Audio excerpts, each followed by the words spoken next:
All right, guys. I got something fun for us each to sort of just do.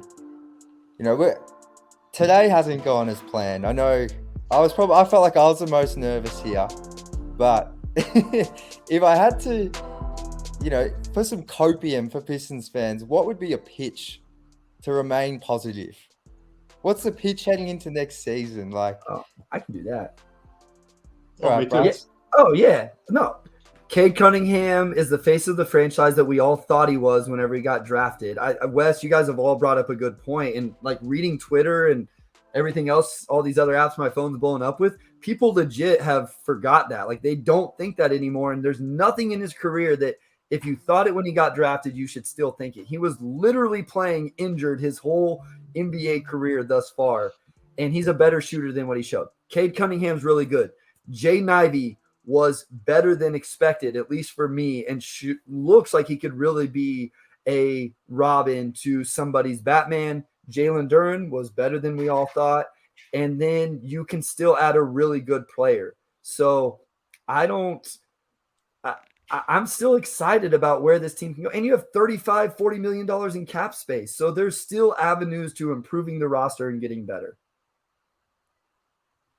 Beautifully said. Blake, West, what's your pitch? Come on, Blake. Unless you need more time. Oh no, You I don't can have to go. do it. I can go ahead. I mean, similar to what Bryce said, like we won the lottery 2 years ago. We have a guy who we think can lead the franchise to the next step. We don't know exactly what that looks like yet. So I know it's not the outcome that we turned out to be, but it's hard to win the lottery. It's only a 14% chance. We were lucky enough to have some luck a couple years ago. And now with the pieces that we've added, we're still going to add a top 5 talent. I know now the front office is going to do a ton of due diligence on all those guys, have them in for workouts to see who they think can really fit the system. I think we're now in a total position if we want to draft for fit and fill that glaring need on the wing, we can definitely do that.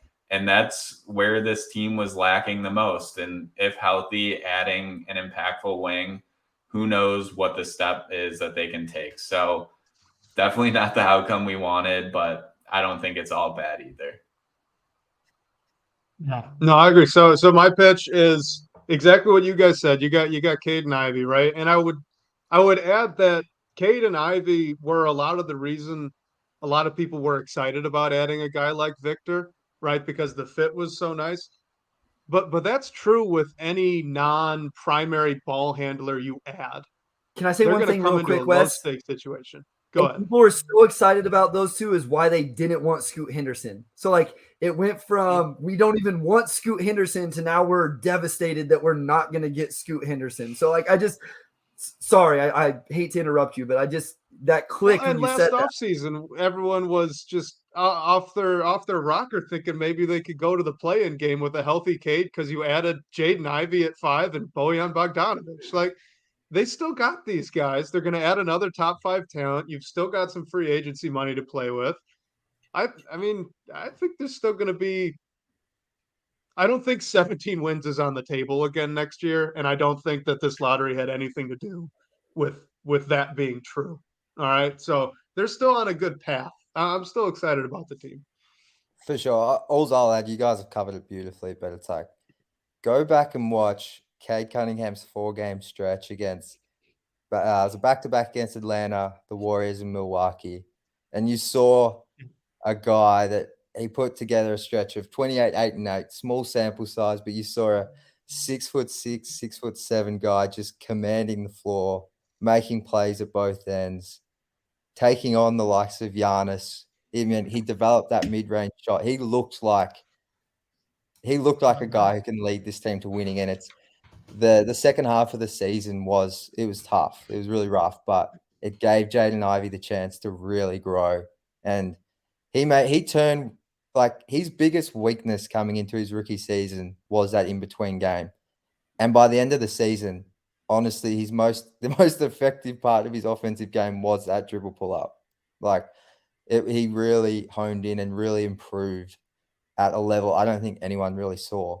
So unfortunately, it came amid a lot of losing, but I think just with those two guys alone, there's so much to look forward to. And you, as Blake said, this team now can draft for fit and really prioritize that wing position. And I think it's going to be this offseason. I think it's going to be extremely interesting. What does Troy Weaver do now? Like with that free agency money, some people might be a bit scared, and I get that, but I think this team next season will look to climb the standings, and with Cade back, yeah, it's plenty. I was just going to add exactly what you were saying. I mean, ever since Weaver was hired until the moment he traded for James Wiseman, everyone has been very high on Weaver as both a talent evaluator and his potential as a GM.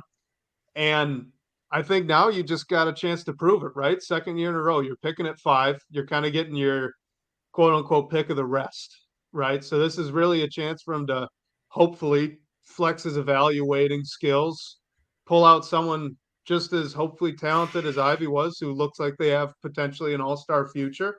And then now he's got some money to play with too. So, does he try to grab a sin-eating contract? Does he spend a little bit in free agency to improve the team? Like this is kind of a prove it, I guess, for Troy Weaver. And I mean, I don't think we got reason to believe he'll fail it outright. So Amari just tweeted out, I didn't realize he had access to technology right now. Weaver said the team may consider trading the 5th pick. We'll turn over every rock and vet it out. If it'll help us move forward, we'll entertain it. We're excited about this draft pool, but we'll look forward to moving this team forward any way we can. So nice.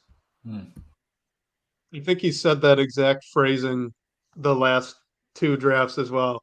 Turn over every rock really is ringing bells for me. I'm getting a lot of very negative tweets to my Pistons current big board at 5. Like people are very upset. Very upset. I'm not. I will look at Twitter after the stream. I tweeted out a couple of things. I've been too scared to look. Too scared to engage in whatever's going on there. Before we sort of finish up, we do have a couple more questions here from Greg Burns. Possibly a leading question. How much does losing Wemby help launch Jalen Duren's Hall of Fame career? I'll just say this. I think they would have been beautiful together. So yeah. I don't think it opens up a path that wouldn't have been there otherwise. With that said, obviously you're going to count a little bit more on Duren because he would have got overshadowed a tad in the front court, but I still think they would have worked well together. Yeah, and I'm clearly playing what ifs here, but hey, now Jalen Duren might have the opportunity to guard Victor Wembanyama in the NBA Finals in a handful of years, and we never know what could happen there. So we'll see. Yeah, like Bryce said, I think they could have fit really well together, but Duren's going to be our 5-man, and I don't think there was any doubt about it if we got Victor or where we are now. So he definitely has the opportunity to reach his full potential in this situation. Yeah, I'm really excited to see him play next year. I mean, he was flashing that passing skill a little bit more as the season was coming to an end.